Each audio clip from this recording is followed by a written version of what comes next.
again and welcome back to the beautiful grounds here at Durack. We're having a fantastic day. We're about to start 2 championship shows here, but before we do, we've got a real treat for you. Now there's a whole lot of resources here at Durack. We've got our canteen and kitchen, all of our boardrooms and meeting rooms, but also you might not be aware there's a library here as well, and I've just found out that you can go and look at it even if you're not training to be a judge yet. We'll find out more with Helen Ackworth in just a few moments.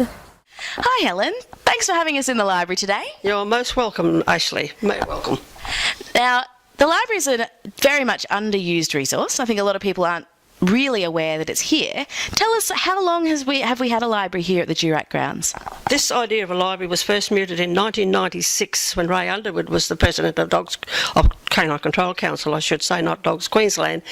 And from that we formed a committee and asked for donations of books. We sourced all sorts of places, and CCC office for old back journals and everywhere else like that. Officially opened in July 1997.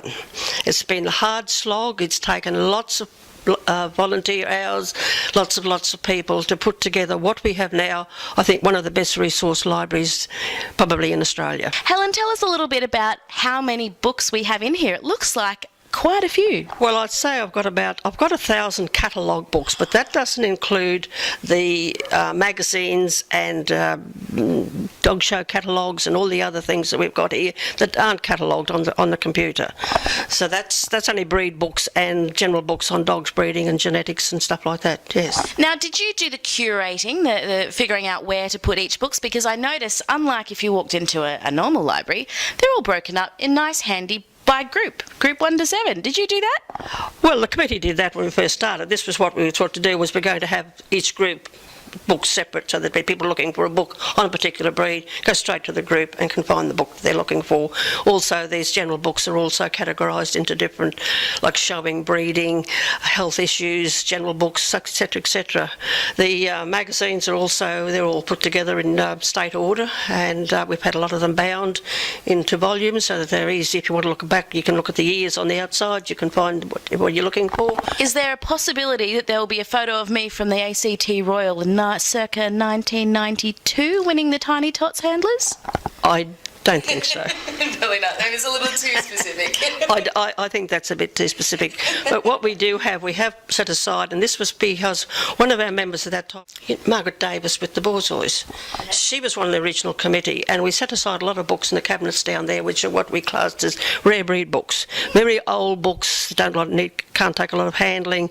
There's a whole lot of old history stuff is in those cupboards there, which we have under lock and key, which are not available for people to. They can look at them if they ask for them, but not generally on the shelves. That's amazing. Now, speaking of people not being able to touch those special ones, who can come in and look at all these books? Anyone at all. Anyone, if you come out here. We get a lot of calls, I get a lot of calls and emails now. I mean, interstate people who ask for information, and I've also had people come down here to do research on particular breeds, looking at old royal catalogues to get results, to get pedigrees, to get all sorts of things. And do you have to be a Dogs Queensland member or a state controlling member, or is even the general public able to come in?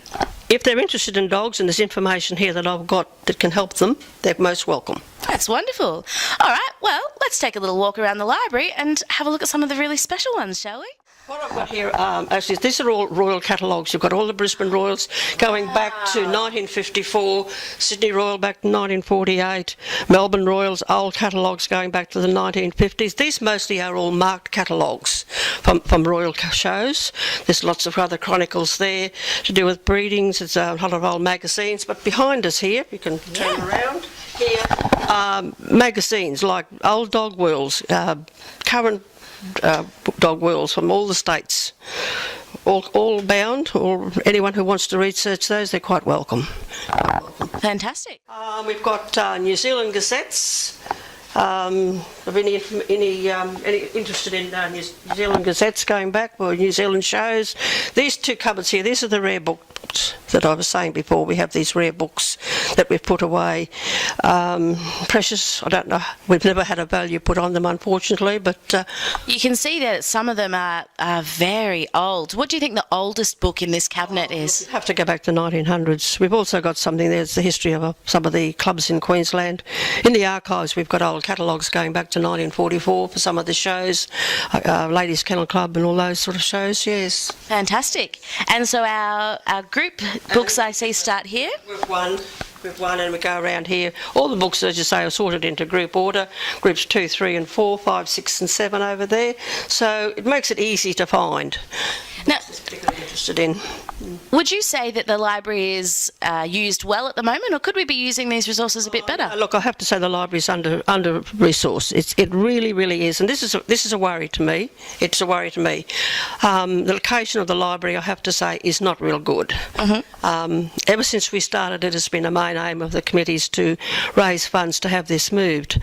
It's on the agenda at the moment. I keep pushing the board. I keep pushing this thing as a need to be done thing, and I believe it will be done very shortly. I believe it will be done. That's great. Get this located somewhere up in the main show area.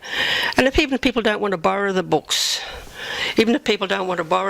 they can just come in and look and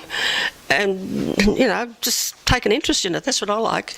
Do you have our training judges in here very often, or should they come in and use this resource a little bit more?